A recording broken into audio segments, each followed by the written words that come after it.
Hi everyone, Materim here again with another RPG Talks book review, and today we are going to be targeting the Complete Priest's Handbook by Aaron Alston.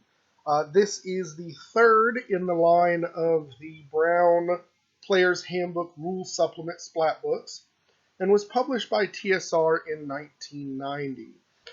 As with all of these Player's Handbook supplements, the ultimate aim of this book is to help flesh out the priest grouping player characters, which are your clerics in this case, as the druids actually got their own book, which I'll be covering in a later video. This was actually one of my favorites growing up, so it's been an interesting look back through and kind of re-study of this book that I haven't really closely read in a little while. So let's go ahead and see how she holds up. Alright, so the overview of the book, it is divided into 6 chapters, as well as a slight introduction, which we're not going to talk about because it's pretty basic, and a bibliography, which, when I read this, I realized how rare that is in modern games, but throughout the run of 2nd edition, you actually see it pop up here and there, and it's really great in the books that it does because it gives you a lot of very interesting non-gaming reading material. So I just thought that was of interesting note. But so we start off this book with Chapter 1, entitled Priests, Gods, and the World. And I really like this chapter because it kind of talks about a lot of things that you need to think about when creating, as a DM, when creating your pantheon. And it talks about basically how to build myth around your world, creation myths, various characteristics of the gods and how they fit into that.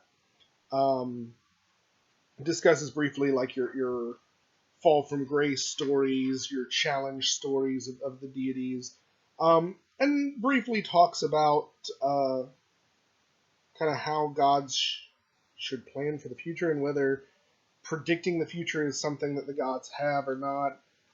It's very interesting reading, but as you can see from sort of my intro to it, it does seem much more focused on whatever person, typically the game master, that is designing the pantheon of gods for the game world rather than the player of the priest, which is going to be kind of a running theme in these first 3 chapters. Chapter 2, we get into the actual work of designing the faiths. And this goes into just an incredible amount of detail on things you should think about when designing the particular faiths of the gods. And, well, I guess I shouldn't specify specifically gods because this book actually presents an interesting idea and actually splits divinities or divine sources of powers for the priest characters into 3 groups: God, forces, and philosophy. And I find that very interesting. You don't really see that in D&D very often. Usually God is kind of the default for priest power. But it talks about the god as sort of an intelligent being that grants the power. Forces, which are natural or unnatural processes, which aren't necessarily intelligent, but are powerful enough to be a source of power.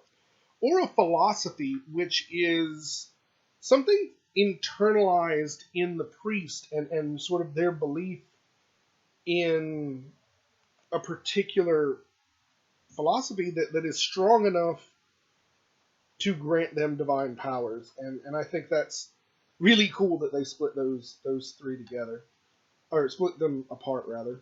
Then it goes into discussions of sort of your alignments, what races are allowed, or considerations to make to determine what races are allowed in the faiths.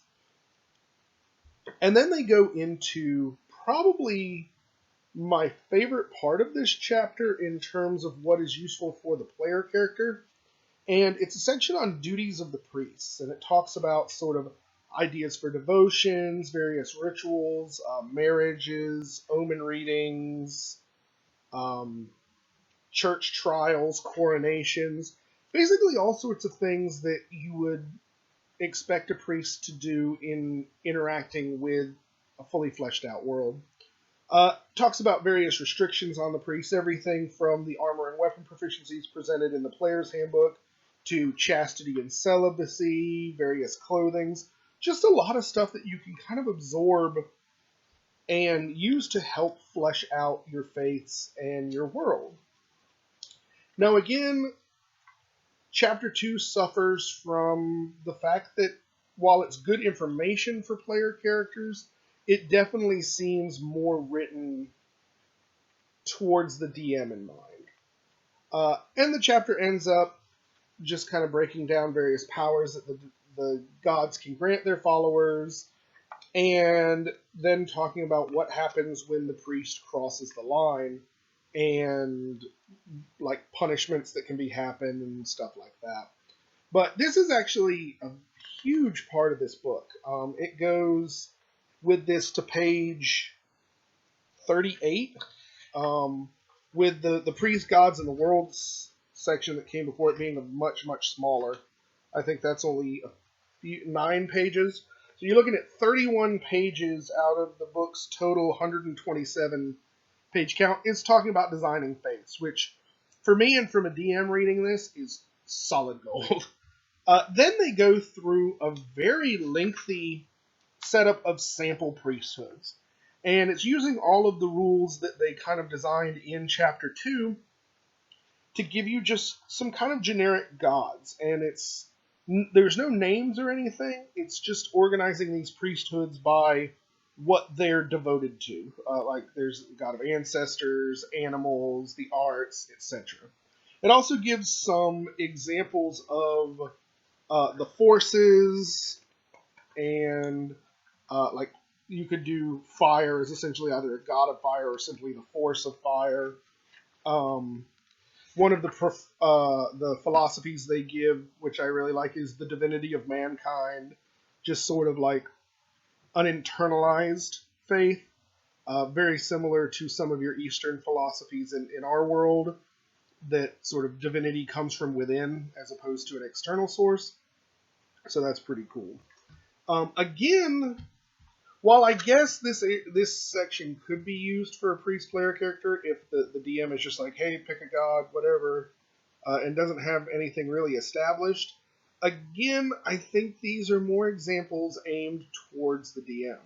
Now, they're fantastic examples, don't get me wrong, but at this point, at the end of this chapter, we have gone through 94 of 127 pages, so well more than half the book. And for the most part, this player's handbook supplement seems primarily focused on the DM. Then we get into the meat of what's here for the player characters, into the priest kits. Again, this was kind of an early book, so there's a couple of gems and a couple of just head scratchers. I like the idea of the barbarian berserker priest. It's in essence just a battle raging priest. There's like they also essentially duplicate the ones out of the fighter's handbook, which are all essentially reaction adjustment bonuses to different groups. There's the nobleman priest, the outlaw priest, the peasant priest. Then there's ones that you just are like, how the heck am I ever supposed to play this in an actual D&D game? Like the pacifist priest, who gets to not fight. Can't ever wear armor, use any weapons, or any spells that ever hurt anybody. And if you do, your god punishes you, as described in Chapter 2. And what awesomeness does this character get in exchange for essentially being able to not participate in the game at all? +2 charisma, which is sad to say. I mean, unless you're playing a campaign that has very little combat in it anyway, just not equal at all. Then we have one that's probably my favorite, is the Prophet Priest. It basically is a priest entirely revolving around omen reading and sort of consulting the gods for knowledge of the future, and that's pretty cool. Then it's got the typical, like, what happens if you abandon your kit bit that's in all of these. Then we go into Chapter 5, and the quote-unquote role-playing section. Just like the Fighter's Handbook, really the role-playing section is just a list of kind of personality types that they've picked that you could use. And I mean, maybe if somebody was not familiar with role-playing, this area would be helpful, which is actually something that was pointed out to me by somebody who watched the Fighter's Handbook review I did, was that may have been part of the reason why some of these really elementary chapters were in here, because in your late 80s, early 90s, the aim of TSR was really to spread role-playing far and wide, and really the best way that they could do that was to hook people who had never done it before. I mean, I know it worked for me. But the idea is that seems to be the target audience for this role-playing chapter, which it's a good read, but again, probably not a lot of reread value, and not a lot of value to folks who have been playing for a while. To slightly more use is the point in the chapter where it switches back to being focused at the DM again. And it talks about different types of adventures for priest characters, and how you should sort of interject rights and various role-playing things into your game to sort of maximize the engagement of the priests, which is pretty cool. There's definitely a lot to be said there, but it's ultimately only about 6 or 7 pages. And then the one section to me that I really find funny in this is how to tone down the cleric. This is only, a year since the creation of 2nd edition, which came out in 89, so yeah, this is a year later, and they're already going, you know what, maybe the cleric's a little too powerful. Here you go, DMs, here's a bunch of stuff you can add to them that could help balance it out. So I just thought that was kind of funny. Chapter 6 ends with I'll be honest, a very lackluster equipment and combat section. There's a couple of new weapons, like 5 new weapons, 6 new weapons introduced. The bill, the lasso, the maul, the net, the nunchucks, and the scythe. I've used the maul and the scythe before, but again, I believe they both reappear in the arms and equipment guide, so that's kind of unnecessary. Then they go into a whole bunch of fluffed out martial arts stuff for the Fighting Monk kit, which I didn't mention earlier. I'll be honest, hand-to-hand fighting was never the strong suit of 2nd edition D&D. The rules for it are just flat arcane, and they are not really sensible. they just don't make sense. And the end of this chapter is just piling rules on top of a system that already doesn't make any sense. I'll be honest, when I use martial arts in games, I pull it straight from the Complete Ninja's Handbook, which is another later Player's Splat book, which I certainly will go over. Because just the normal punching rules make no sense, and I would really feel bad for anybody having to base their entire character and the only way their character fights off those rules, because they're just crazy. And then we hit the small bibliography, and that is the overview of the book. So, my general thoughts. Pros. Certainly extensive information on creating priesthoods and gods. For me as a DM, I mean, I've always been mostly a DM, and I think that information is absolutely top-notch, and the book is worth the price of admission just for that. I definitely like the inclusion of gods, forces, and philosophies. It helps Just by mentioning them, I think it helps a priest player character kind of understand the different and multi-layered way that you can present clerics and religion, and I thought that was frankly unexpected for the time. I was expecting this book to focus entirely on gods, and to see a wider view of religious thought was somewhat surprising. And my pros, the winner for the best kit there, I think, is the Prophet Priest kit.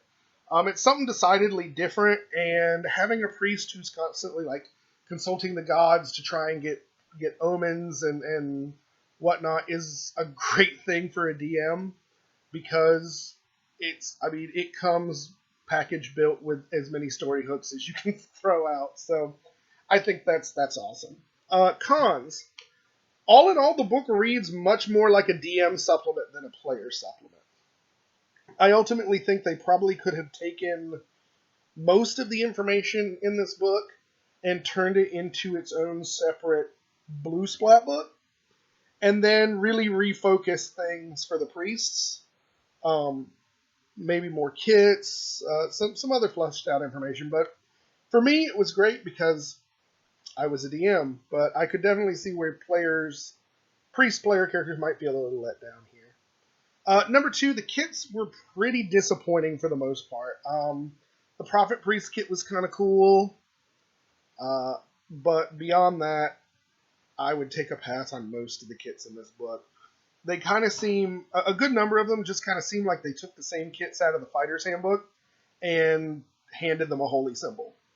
So it was a little let down. I mean, there's basically duplicates of about half of the fighters kits have versions of priest versions of them. So not a whole lot of unique thought went into it, I don't think.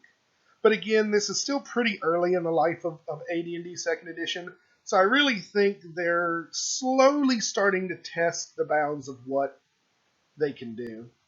And third, as I mentioned earlier, the hand-to-hand rules for fighting monks was just bad, complicated and lackluster. Really not a lot of fans around my experience with those rules, and to keep trying to turn them into something you want to base an entire class around, I think was kind of a waste of time. All in all, though, from my general use, I would certainly give this book a 3 out of 5 stars.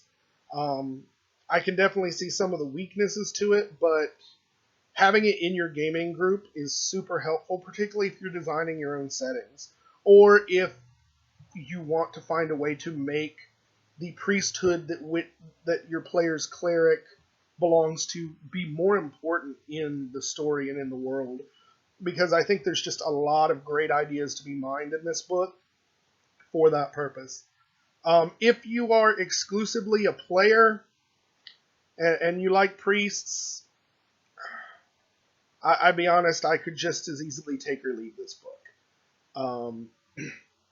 I mean, if your DM has it, read over it once to get an idea of what your DM's going to be presenting for you.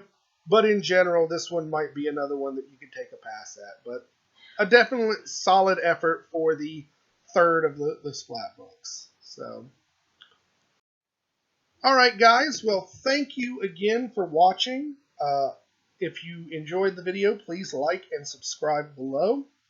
Also, let me know if you agree or disagree or have other thoughts on the Priest Handbook that I didn't mention, as well as if there are any other books in the 2nd edition run that you guys want me to cover. My ultimate aim, as you can see from this picture, I am a bit of a completist. My ultimate aim is I want to do a video of everything on this shelf and the shelf that you can't see that's below that is full of box sets as well. It is a huge undertaking, and I'll probably be 90 before I'm done. But if there's one that you particularly like that you'd like me to push to the front of the line, just let me know in the comments below, and I will do my best to oblige. Other than that, thank you guys for watching, and we'll see you next time.